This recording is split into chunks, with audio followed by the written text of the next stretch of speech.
I should have trusted my instincts 3 weeks ago when Lindsay started her new fitness routine, but here I am, watching security footage on my laptop at 2:17 a.m., and everything I suspected is playing out in high definition on my screen.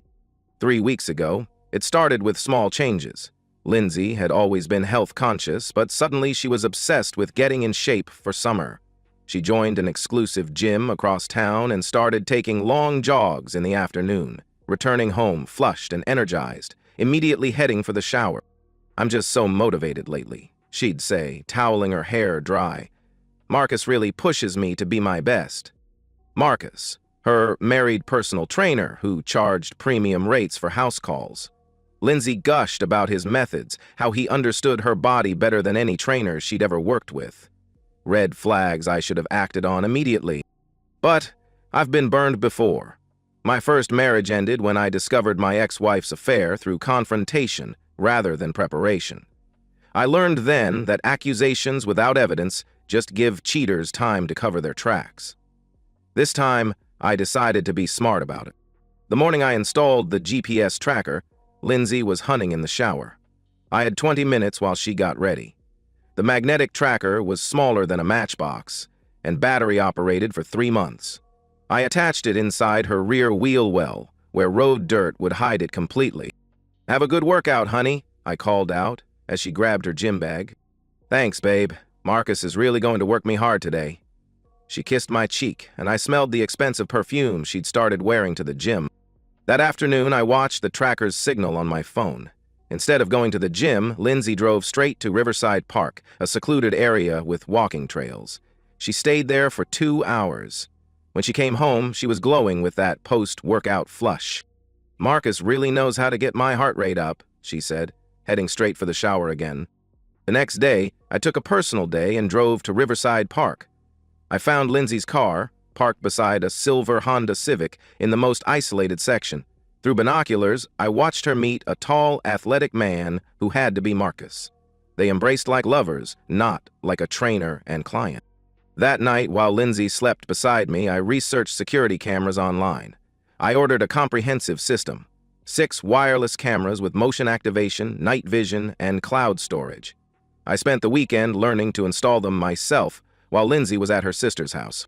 The cameras went in strategic locations: living room, kitchen, our bedroom, her home office, and the front and back entrances. I used my workshop in the basement as a monitoring station, setting up alerts to send footage directly to a secure cloud account Lindsay couldn't access. For 2 weeks, I watched their pattern develop. Marcus would arrive 20 minutes after Lindsay's supposed departure for solo jogs. He'd park 3 blocks away and walk to our house, entering through the back door that Lindsay would leave unlocked. But the footage revealed something worse than just physical betrayal. Yesterday's recording showed them in the living room, post-coital, discussing strategy. "A simple divorce isn't enough," Lindsay said, curled against Marcus's chest on my couch. "He makes good money, but his lawyer would drag it out forever. I need something that gives me leverage." "What are you thinking?" Marcus asked. "If he seemed dangerous, unstable, if there was a domestic violence incident," she trailed off meaningfully. Marcus sat up, interested. "You mean like he hit you?" Lindsay smiled, a cold expression I'd never seen before. "Exactly like that. One call to 911, some visible injuries, and suddenly I'm the victim who deserves everything." Watching that footage, something inside me crystallized. This wasn't about saving my marriage anymore. This was about survival. Lindsay wasn't just planning to leave me, she was planning to destroy my life and potentially send me to prison. I've spent the last week preparing for the inevitable. I've quietly consulted with a criminal defense attorney, backed up all surveillance footage to multiple secure locations, and prepared a go bag in case I need to post bail. Lindsay thinks she's planning the perfect crime. She has no idea she's been confessing to everything on high-definition video for weeks. The footage library has grown to over 60 hours of recorded betrayal, and I've cataloged every second of it. What started as documenting an affair has become something much darker, a comprehensive record of conspiracy and premeditated fraud. I know their schedules better than they do. Marcus arrives every Tuesday and Thursday at 1:15 p.m., parking his Honda exactly 3 blocks away. He walks through the wooded area behind our neighborhood, entering through our back gate at 1:35 p.m. Lindsay unlocks the back door at 1:30 p.m. after texting me about going for a long jog through the park. The GPS data corroborates everything. While I'm at work believing she's exercising, Lindsay's car never leaves our driveway. Marcus's phone shows he's not at the gym during these hours either. His wife Sarah thinks he's with private client. The affair footage is extensive but predictable. They use every room except my home office, leaving evidence everywhere. Wine glasses, rumpled cushions, scattered clothes. Lindsay showers afterward, washing away evidence while I remain at work, clueless. What's devastating is the planning footage. Over 3 weeks, I've recorded 5 conversations where they discuss framing me for domestic violence. Their strategy has evolved from spontaneous idea to detailed plan, with specific steps and timing. In Tuesday's recording, Lindsay practices applying makeup bruises while Marcus coaches her technique. He's skilled at creating realistic injury effects using theatrical makeup from his background in local theater productions. The key, Marcus explains while blending purple and blue makeup on Lindsay's jaw, is layering the colors properly. Fresh bruises have specific color patterns. Lindsay studies herself in the mirror. It looks so real. I almost believe it myself. That's good. You need to believe it when you call 911. Thursday's footage shows them rehearsing the actual call. Lindsay practices her victim voice, working on sounding genuinely terrified. Marcus plays my role, shouting scripted threats so Lindsay can practice responding convincingly. Remember, Marcus coaches, you're performing for cops, neighbors, and eventually a judge if this goes to trial. The most chilling moment comes when Lindsay asks, what if he tries to show them video or something? Marcus dismisses this easily. Who's going to believe him? Violent husband claims he has secret recordings? That makes him look more controlling. Besides, any lawyer will get that thrown out as illegally obtained.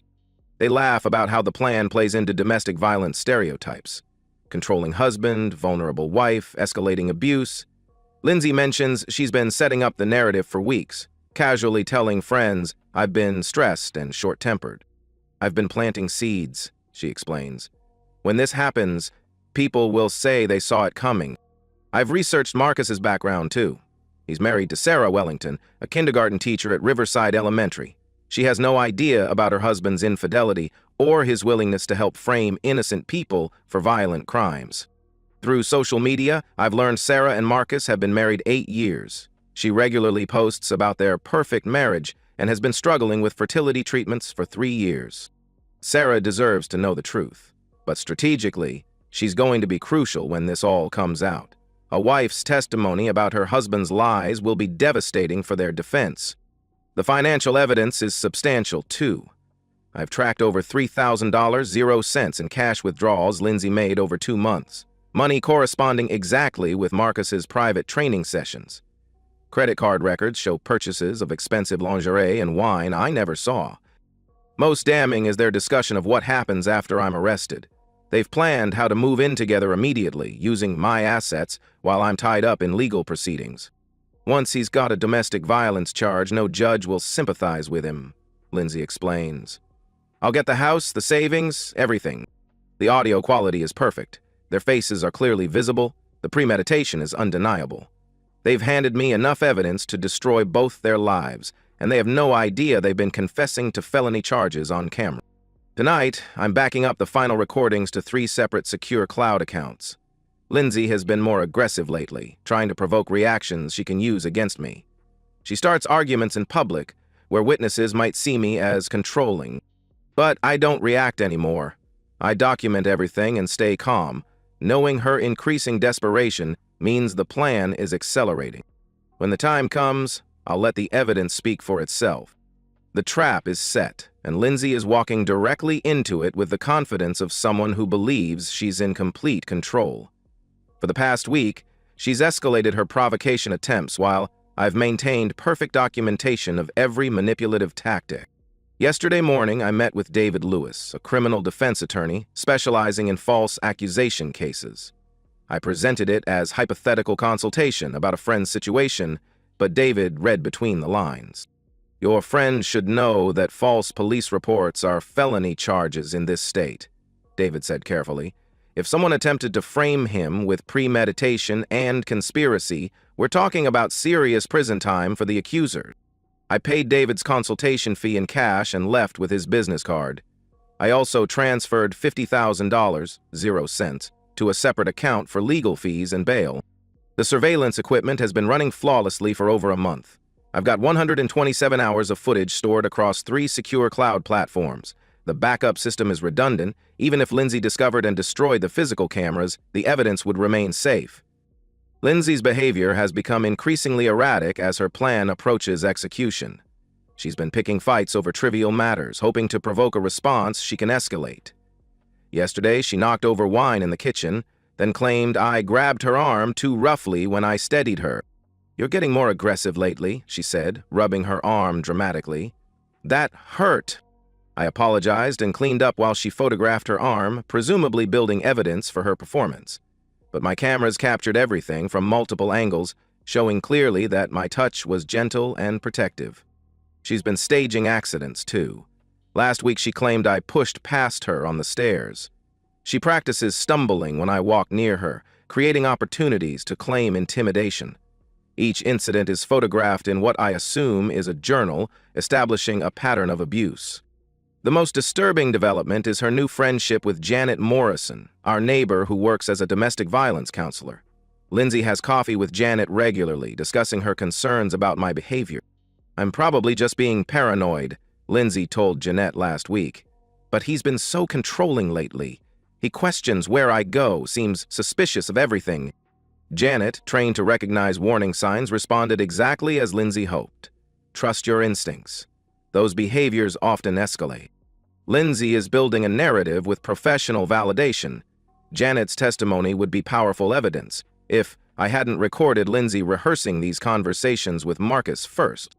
Marcus has been preparing too.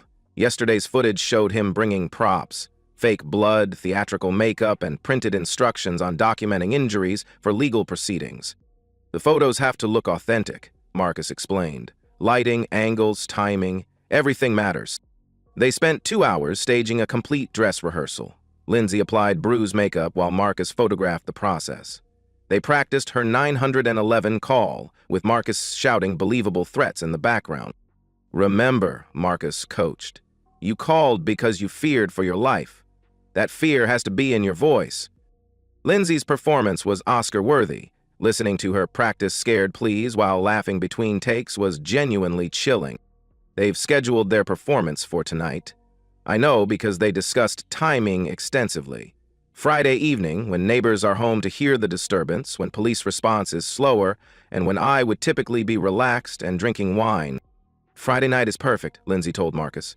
"He'll have had a few drinks, so he might react more aggressively. If not, at least the cops will smell alcohol." She's been encouraging me to drink all week, but I've been nursing single glasses and dumping most down the sink. I'll be completely sober when her performance begins. Marcus is creating an alibi by telling Sarah he has a late training session with a client who requested Friday evening hours. Sarah posted on Facebook about having a girls' night, alone, while her husband works late. At 6:30 p.m., I received Lindsay's usual text, "Going for a long run. Don't wait up for dinner." But her car never left the driveway, and Marcus appeared on Maple Street, right on schedule. They're upstairs now, making final preparations. Through my bedroom camera, I watch Lindsay applying bruise makeup with professional precision while Marcus reviews their script. She's transformed herself from healthy, uninjured woman to convincing domestic violence victim in under 30 minutes. Lindsay has no idea that every step is being recorded in crystal clear detail. She believes she's about to destroy my life with one phone call. Instead, she's about to hand police officers a complete confession to conspiracy, fraud, and filing false reports. The irony is perfect. The person who made the 911 call will be leaving in handcuffs tonight. The police sirens are getting closer, and Lindsay is making final adjustments to her makeup in our bedroom mirror. Through my hidden cameras, I watch her apply fake blood to her split lip while Marcus coaches her through breathing exercises to maintain her traumatized performance. "Well," Ford sighed. "Remember," Marcus whispers, You're in shock. You're scared. Don't oversell it. Let him see you trying to be brave. Lindsay nods, practicing her victim expression one last time. She's transformed herself into a genuinely convincing abuse victim, complete with bruised cheekbone, split lip, and torn clothing suggesting a violent struggle. The doorbell rings, followed by authoritative knocking. "Police! Open up!" Lindsay takes a shaky breath and heads downstairs while Marcus slips out the back door, timing his exit perfectly. His Honda will be gone before the officers finish taking Lindsay's statement. I meet the police at the front door, Officers Rodriguez and Patterson. They're professional, but clearly expecting to arrest a domestic abuser based on the 911 call they received 20 minutes ago. "Sir, we received a domestic violence report from this address," Officer Rodriguez says, his hand resting on his service weapon. "We need to speak with you and your wife separately." Lindsay appears behind me and her performance is flawless. The bruises look authentic, her hands are shaking, and she's mastered the expression of someone trying to appear strong while barely holding together. "Thank God you're here," she whispers to Officer Patterson, who immediately moves to separate us for interviews. Rodriguez escorts me to the living room while Patterson takes Lindsay to the kitchen. I can hear her giving her statement in a voice perfectly calibrated to sound traumatized but determined. "He's been getting more controlling lately," Lindsay tells Patterson, her voice cracking with practiced emotion. "Tonight he just snapped. We were arguing about dinner and he punched me in the face. I thought he was going to kill me." Rodriguez is studying my demeanor carefully, looking for signs of guilt or aggression. I remain calm, cooperative, and completely unsurprised. "Sir, your wife has serious injuries and claims you assaulted her. What's your response?" "Officer, before you arrest me," I say calmly, "I have something important to show you, a video that explains exactly what happened here tonight." Rodriguez becomes suspicious. "Anything you want to say can be used against you. Are you sure you want to make a statement without an attorney?" "I'm sure, but I need both officers to see this together, with my wife present." Rodriguez calls Patterson over and they exchange glances, clearly communicating their shared assumption that I'm about to make their case easier with a confession. Lindsay looks nervous for the first time. "You don't need to show them anything, just cooperate." "Actually, I think this will help them understand completely," I reply, pulling out my laptop. I open the surveillance footage, starting with today's preparation session. The high-definition video shows Lindsay and Marcus in our bedroom, applying theatrical makeup to create convincing bruises and injuries. Both officers lean forward, studying the screen intently, as Lindsay's face goes pale beneath her fake bruises. "This was recorded 3 hours ago," I explain calmly. "You're watching my wife and her affair partner preparing to frame me for domestic violence." The footage is devastating. Crystal clear video and audio of Lindsay practicing her victim performance while Marcus coaches her technique. Their discussion of timing, their rehearsal of the 911 call, their laughter about how easily they could get rid of me. Officer Patterson looks from the screen to Lindsay with complete shock. "Ma'am, is this you in the video?" Lindsay's performance crumbles instantly. The practiced vulnerability disappears, replaced by anger and desperation. "That video is fake. He must have doctored it somehow. You can't believe him over me. Look at my injuries." But the officers are examining her injuries with entirely different eyes. What looked convincing 10 minutes ago now appears obviously artificial. "Impressive point," the officer.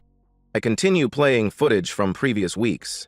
Lindsay and Marcus discussing their plan in detail, their practice sessions, their expectation that I'd be arrested and unable to defend myself in divorce proceedings. "Jesus Christ," Officer Rodriguez mutters as Lindsay's recorded voice explains how she could get everything if I had a domestic violence charge. "There's more," I say, opening financial records. GPS data, bank statements, phone records, and over 100 hours of video evidence documenting their affair and conspiracy. Lindsay realizes her situation is hopeless, and her mask completely slips. The traumatized victim act disappears, replaced by the calculating person I've been watching for weeks. "You sick bastard," she snarls. "You've been spying on me, recording private conversations? That's illegal." "Actually," Officer Patterson says, consulting his phone, "recording conversations in your own home is legal in this state, but filing false police reports and conspiracy to commit fraud are felonies." The transformation is complete. 10 minutes ago, Lindsay was a sympathetic domestic violence victim. Now, both officers are looking at her with disgusted recognition that they nearly participated in destroying an innocent man's life. "Ma'am," Officer Rodriguez says formally, "you're under arrest for filing a false police report and providing false information to law enforcement." Lindsay's final manipulation attempt is directed at Officer Patterson, who had been sympathetic moments earlier. "Please, you have to understand. He's been psychologically abusing me for months. I was just trying to protect myself." But Patterson has seen too much evidence. "Ma'am, we have you on video admitting this was premeditated fraud. You have the right to remain silent." As they handcuff Lindsay, she turns to me with pure hatred. "You think you've won? Wait until everyone hears about your secret cameras, your paranoid surveillance. No one will ever trust you again." I remain calm as they read her Miranda rights. "Lindsay, everyone's going to hear the truth, all of it, including Marcus's wife." Her face goes white as she realizes the full scope of what I've documented and who else will be affected. The officers escort Lindsay to their patrol car while I provide copies of the surveillance footage and supporting evidence. Officer Rodriguez shakes his head as he reviews the timeline. "Sir, I have to ask, how did you know to set up cameras?" "I've been married before," I reply. "I learned that when someone shows you who they really are, you should believe them and document everything." As the patrol car pulls away with Lindsay in the back seat, I realize the hardest part is over. The truth has been revealed, justice is being served, and I'm still a free man instead of sitting in jail while Lindsay emptied our accounts. But this is just the beginning. Tomorrow I have a phone call to make to a kindergarten teacher named Sarah, who deserves to know the truth about her husband. Sarah Wellington answers her phone on the second ring, her voice cheerful and unsuspecting. "Hello? Mrs. Wellington, my name is David. You don't know me, but I have information about your husband Marcus that I think you deserve to know." There's a pause, and when she speaks again, her voice carries the cautious tone of someone who's received unexpected calls before. "What kind of information?" "The kind that might help you understand why your marriage isn't what you think it is." "Could we meet somewhere public? I have evidence I'd rather show you in person." 2 hours later, Sarah and I sit in a quiet corner booth at Morningside Diner. She's exactly what I expected from her social media presence. Kind-paced, soft-spoken, the type of person who teaches kindergarten because she genuinely loves helping children grow. "Mrs. Wellington," I begin carefully, "yesterday my wife was arrested for filing false domestic violence charges against me. Her affair partner, your husband, helped her plan the entire thing." Sarah's face goes through several expressions: confusion, disbelief, then dawning horror as I show her the surveillance footage on my laptop. The video evidence is comprehensive. Sarah watches her husband of 8 years passionately kissing my wife in my living room. She sees Marcus helping Lindsay apply fake bruises and coaching her through 911 call rehearsals. She hears him laugh about framing an innocent man for violent crimes. "Oh my God," Sarah whispers, her hand covering her mouth. "That's really him? I'm sorry. I know this is devastating, but you deserve to know the truth." Sarah stares at the screen as I show her GPS data proving Marcus lied about his whereabouts during his supposed private training sessions. Bank records showing Lindsay paid him over $3,000. 0 cents.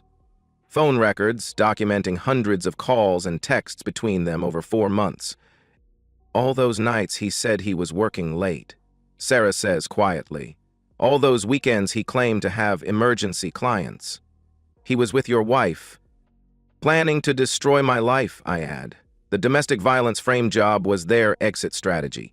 Lindsay gets everything in the divorce while I fight felony charges, and Marcus gets to start fresh with her money.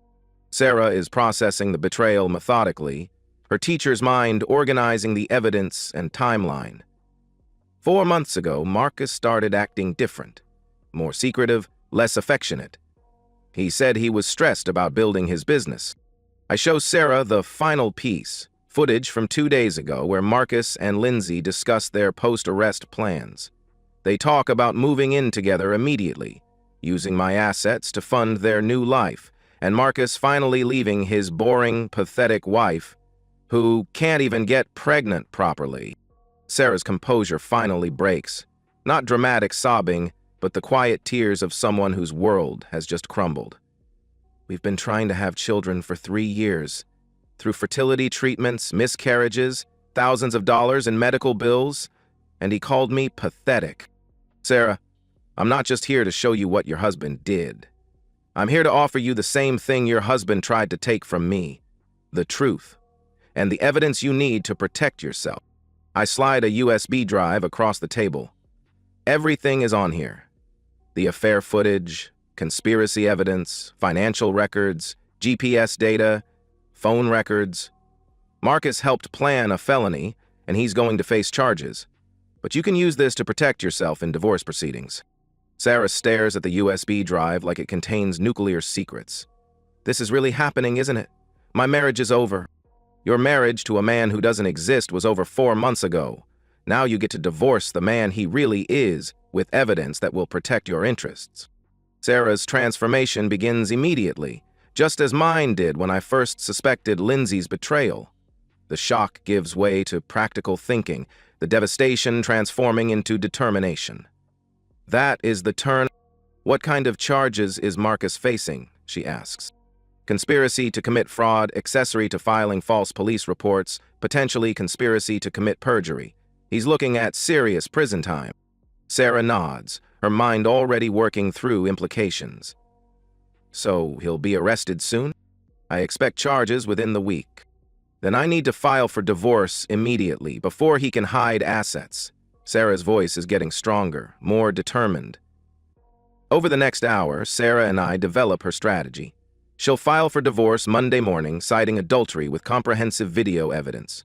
She'll change the locks while Marcus is at work, having him served when he returns. She'll freeze joint accounts and document all marital assets. The fertility treatments, Sarah says with growing anger. The money we spent, the trauma I went through, while he was planning to leave me for your wife. He watched me cry over miscarriages while sneaking around. Now you can make sure he pays for that betrayal, literally and figuratively. Sarah leaves with purpose and evidence, transformed from victim to advocate for her own justice. Watching her walk to her car, shoulders straight and expression determined, I recognize the same transformation I went through. Meanwhile, Lindsay sits in county jail, unable to make bail due to flight risk. Her attempts to claim she was psychologically abused have fallen flat with prosecutors, who've reviewed hours of footage showing her as the primary architect. Marcus doesn't know yet that his world is about to collapse. He thinks Lindsay was arrested for poor execution, not for the plan itself being exposed. He has no idea his wife now possesses evidence of his affair, lies, and criminal conspiracy. His arrest will come Tuesday morning. They're building an airtight case that will likely result in felony convictions for both Lindsay and Marcus. But legal consequences are just the beginning. Sarah's divorce will destroy Marcus financially. Adultery laws combined with video evidence will ensure she receives a favorable settlement. His business will collapse when the scandal becomes public. His reputation will be ruined permanently. Lindsay faces similar total destruction. Her criminal charges carry potential prison time, and our divorce proceedings will be straightforward given the overwhelming evidence. She'll lose everything she was trying to steal from me. That evening, I receive a text from Sarah. Filed for divorce this morning. Changed locks this afternoon. Marcus is served and homeless as of 6 p.m. today. Thank you for giving me the truth. The reckoning is complete. 2 people who thought they were smart enough to destroy innocent lives have discovered that comprehensive evidence and patient preparation beat manipulation and deception every time. 3 months later, I'm sitting in my new home office, watching the sunset through windows that don't hide surveillance cameras. The house is smaller than the one I shared with Lindsay, but it's mine alone, purchased with assets she'll never touch. Lindsay was sentenced to 18 months in county jail for filing false police reports and conspiracy to commit fraud. Her attempts to portray herself as a victim failed when prosecutors presented over 100 hours of video evidence showing her laughing while planning my destruction. She pleaded guilty to avoid a longer sentence. Marcus received 2 years in state prison after prosecutors added identity fraud charges. He had been billing clients for sessions with Lindsay under false business documentation. His criminal record destroyed any chance of working in fitness after release. Sarah proved remarkably strategic once she accepted the truth. She used my surveillance evidence to secure a divorce settlement that left Marcus with nothing. No assets, no business, no home, no reputation. She even received insurance payouts that Marcus had to cash out for legal fees. I spent 3 years trying to build a family with a man who was planning to abandon me, Sarah told me during our final coffee meeting. Now he gets to spend 2 years in prison thinking about what he destroyed. Sarah has thrived post-divorce. She used her settlement to purchase a small house near her school and has started dating a fellow teacher who admires how she handled her situation. She sends me Christmas cards, not because we're close, but because I gave her truth when she needed it most. The experience fundamentally changed how I approach relationships and trust. I still use security cameras, not from paranoia, but from hard-earned wisdom. I maintain comprehensive financial records and documentation habits that once seemed obsessive, but proved life-saving. Dating has been complicated. Some women are put off by what they see as controlling behavior. I've learned to be upfront about my experiences and boundaries. Better to filter out partners who can't understand why I verify rather than simply trust. My current relationship shows promise. Jessica is a forensic accountant who finds my documentation habits reassuring rather than concerning. You're the only man I've dated who understands that trust should be verified, she told me recently. That's not paranoia, that's intelligence. My career has flourished since the divorce. Without the stress of living with someone actively planning my destruction, I've been promoted twice. Colleagues who knew about the false accusations have been supportive, especially after the truth came out in court. The legal costs were substantial. Over $75,000, 0 cents in attorney fees and court costs, but worth every penny. I now maintain separate accounts, document major purchases, and keep detailed records of any relationship conflicts. The cameras saved my life and freedom. The surveillance prevented me from spending years in prison for crimes I never committed. The documentation protected my assets from fraudulent seizure. I've made peace with becoming someone who verifies trust rather than assumes it. I've built new relationships with people who appreciate honesty and accountability. I now do occasional consulting work for divorce attorneys who need help with evidence organization. It's supplemental income, but more importantly, it allows me to help others protect themselves from elaborate deceptions. Last month, I helped a woman document her husband's financial fraud and affair. The evidence we gathered ensured she kept her assets and children while her husband faced criminal charges. "You saved my family," she told me after her husband's sentencing. The truth always surfaces, but only if someone takes the time and effort to document it properly. I've learned that people who plan elaborate betrayals usually reveal themselves completely if you're patient and thorough enough to capture their confessions. I sleep well now, in a house with cameras I don't need to hide, with accounts no one else can access, with documentation habits that ensure I'll never again be vulnerable to the kind of comprehensive deception Lindsay and Marcus attempted. The most important lesson: when someone shows you who they really are through their actions, believe them immediately and document everything. Trust is earned through consistent behavior over time, not through promises. It's not the life I planned, but it's a life built on honesty, evidence, and the hard-won knowledge that sometimes the only way to survive betrayal is to be smarter and more prepared than the people trying to destroy you. And that's the end of today's story. If you enjoyed it, please give this video a thumbs up and drop a comment below.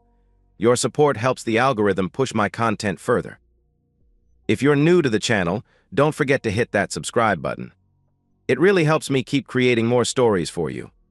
Thanks for watching, and I'll see you in the next one.